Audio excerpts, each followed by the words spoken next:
네, 테마가 있는 파워 포트폴리오입니다. 파워 포트폴리오가 이번 주까지로 이제 마무리를 하게 되고 다음 주부터는 시즌 2가 시작이 되는데요. 자, 세 분의 수익률부터 확인해 보겠습니다. 박재영 연구원입니다.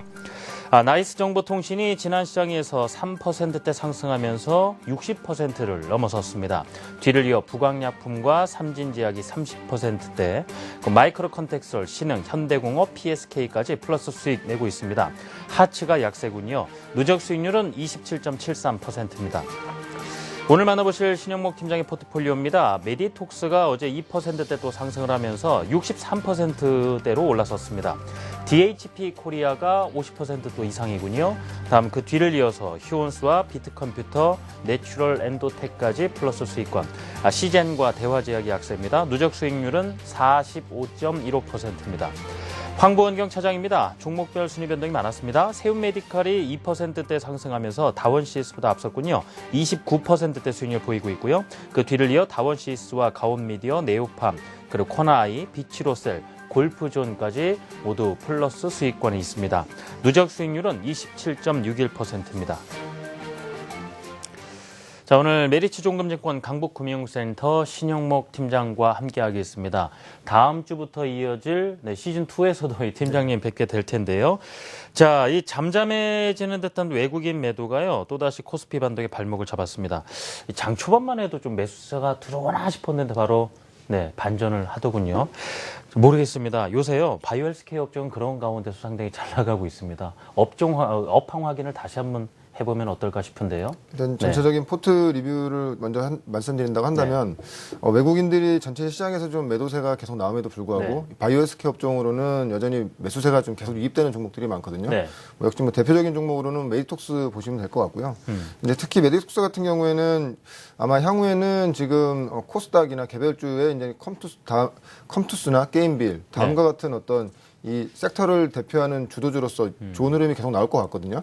특히 이제 제가 보는 관점으로는 여전히 지금 이제 제가 처음에 제시드렸던 1차 목표가는 25만 원이 넘은 상태고 이제는 30만 원까지 제가 말씀을 드린 상태인데 지금 구간에서도 제가 보는 관점으로는 아직까지 저평가된 상태입니다. 왜냐하면 이미 중소제약사들이 밸류에이션이 지금 업그레이드되는 상태이기 때문에 오히려 중소제약사들의 강세 때문에 기존에 이제 바이오스케어 업종의 종목들이 이제 싸 보이는 그런 지경에 이르렀거든요. 그러니까 그런 맥락으로 본다고 하면은 충분히 메디톡스는 향후에도 좋은 흐름이 나올 것 같고, 저는 메디톡스가 연간 영업이익이 1,000억이 나오는 그 바이오사로 보고 있습니다. 실질적으로 올해 1,000억의 영업이익이 예상이 되고 있습니다. 근데 이제 아무래도 기술이전료 한 700억이 1분기에 들어왔던 기술이전료 700억이 안 보는 인식되다 보니까 그것들이 이제 바로 영업이익률에 나오지 않는 것인데, 그렇게 된다고 하면은 PER을 30배를 준다고 하면은 아마 시총 단위로 계산하신다고 하면은 지금 시총은 여전히 싼 상태다. 아마 외국인들이 보는 시각은 그런 시각으로 보는 것 같고요. 기관들의 시각은 그래도 이제는 아무래도 이제는 그 기술 이전료 향해 들어올 그 어떤 삼상 진행이라든지 그런 걸 보고 들어오겠다는 관점이기 때문에 그런 거에 대한 시각 차이가 좀 있는 것 같습니다. 그렇군요. 자, 그 메디톡스의 어떤 실적 향후 흐름을 어느 정도 예상을 해봤을 때 말이죠. 지금도 이제 싸다라고 했을 때 지금 목표가 30만 원을 제시하고 계시지 않습니까? 그렇다면 이건 흐름에 따라서 또 상향될 여지도 있는 건가요? 당연합니다. 지금 이거는 왜냐하면은 저는 다시 말씀드리지만 연간 영업이익이 1,000억이 나오는 바이오사로 보고 있고 그 30배 정도를 준다고 하면은 아마 이제 그 밸류에이션 PER 아마 계산해 보시면 대충 나오실 거예요. 근데 지금 30만 원을 본다고 해도 그건 굉장히 보수적인 수치거든요. 그렇군요. 그러니까 저는 정확하게 시가총액 단위로 본다고 하면은 향후에는 시가총액이 충분히 2조 이상을 갈 수 있는 그런 종목으로 보고 있고요. 아마 지금 시가총액 단위가 1,400억 정도 단위이기 때문에 아마 그 정도에 아마 좀 상향될 수 있는 그로서는 충분히 갈 수 있지 않겠는가 저는 생각하고 있습니다. 자, 지금 현재 팀장님의 포트폴리오에서 견인처 역할을 톡톡히 해주고 있는 메디톡스 리뷰를 해드렸고요. 좀 약세를 보이고 있는 종목도 봐야 될 것 같은데 지금 시젠과 대화제약이 좀 마이너스권에 있습니다. 대화제약은 굳이 지금 말씀드리기보다도 좀 약간 장기적으로 끌고 가셔도 괜찮을 것 같고요. 아마 대화제약 같은 경우에는 휴온스와 유사한 흐름으로 좀 가지 않겠는가. 기존의 단단한 실적을 바탕으로 지금 여러 가지 추진되고 있는 사업들, 그 중국 진출권이 향후에 가셔야 된다고 하면은 충분히 다른 중소제약사들보다 옳은 것이 없기 때문에 충분히 그 중소제약사의 흐름을 따라갈 수 있다고 보고 있고요. 좀 더 이제 제가 주목하고 보는 것은 좀 시젠이거든요. 시젠을 처음에 가지고 나왔을 때도 메디톡스와 더불어서 우리 대한민국 바이오업계를 이끌어갈 수 있는 종목이라고 말씀을 드렸는데 아직까지는 그 지금 시가총액이 이미 많이 올라오고 있는 상태, 기대감이 이미 이 어떤 주가에 다 반영이 돼 있는 상태죠.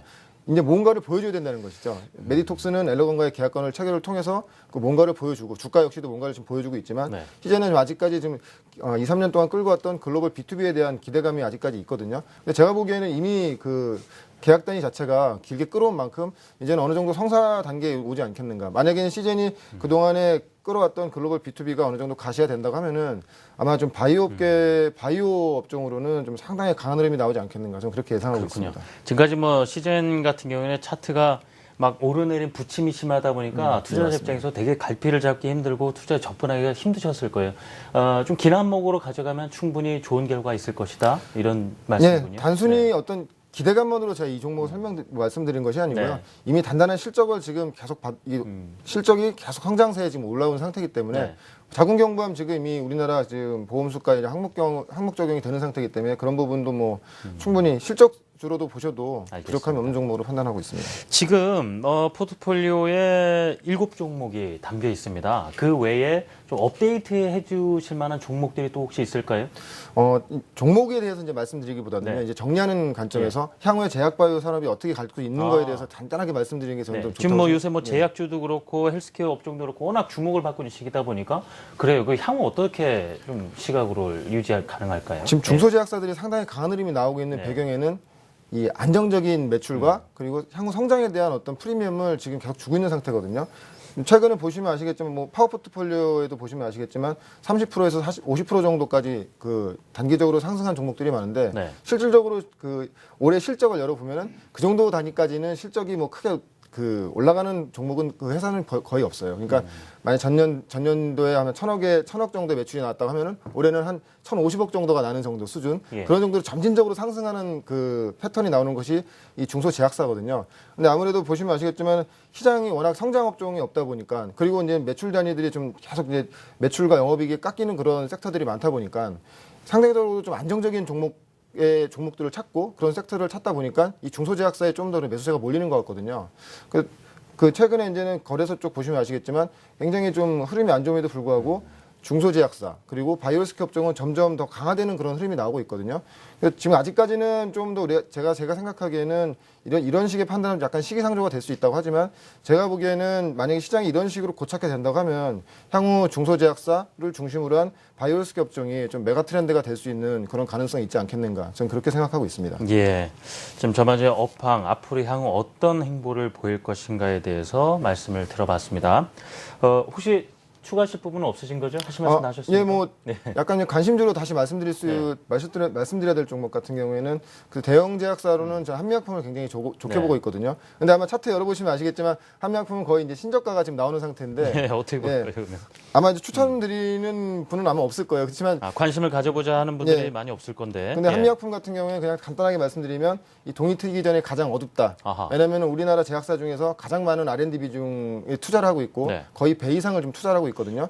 그리고 중국에 이미 유통망이 갖춰져 있습니다. 북경 한미의 어떤 성장성. 그러니까 최근 한미약품이 빠진 가장 큰 이유가 북경 한미의 성장성이 둔화됐다는 것인데 같은 기간 동안에 그 진출했던 외국 그 빅파마 같은 경우에는 역성장을 하고 있지만 여전히 북경 한미의 성장성은 10%대를 유지하고 있다는 것이거든요. 향후에는 품목 적용이 향후에는 이제 품목을 더 많은 품목을 판매하게 된다고 하면은 그 부분에 대해서는 좀 시장이 좀 핫한 반응이 나오지 않겠는가. 그렇기 때문에 올해보다는 내년도를 보시면 상당히 좀 좋은 종목으로 지금 많이 좀 빠져있는 상태이기 때문에 관심 가져도 좋을 것 같고요. 낙폭과대 요새 접근하기가 참 무섭거든요. 지금 이렇게 보시기보다도요. 실적을 확인하고 보셔도 괜찮을 것 같습니다. 내년에도 관심을 갖고 또 다른 부분은 어떻습니까? 그리고 역시 바이오 업종으로는 여전히 뭐 저는 메디톡스와 시전을 말씀드리고 제가 이제 메디톡스를 아직 그 저평가돼 있다고 말씀드리는데 실질적으로 제가 최근에 신규로 들어오는 손님 같은 경우에도 제 메디톡스는 기본적으로 25만 원에서도 지금 사고 있거든요. 그렇군요. 그런 상태이기 때문에 이 종목들 역시 조정 구간에서 충분히 좀 관심 갖는 것도 좋다고 판단하고 있습니다. 네, 지금까지 메리츠 종금증권 강북금융센터 신영목 팀장과 말씀 나눠봤습니다. 팀장님 잘 들었습니다. 감사합니다. 고맙습니다.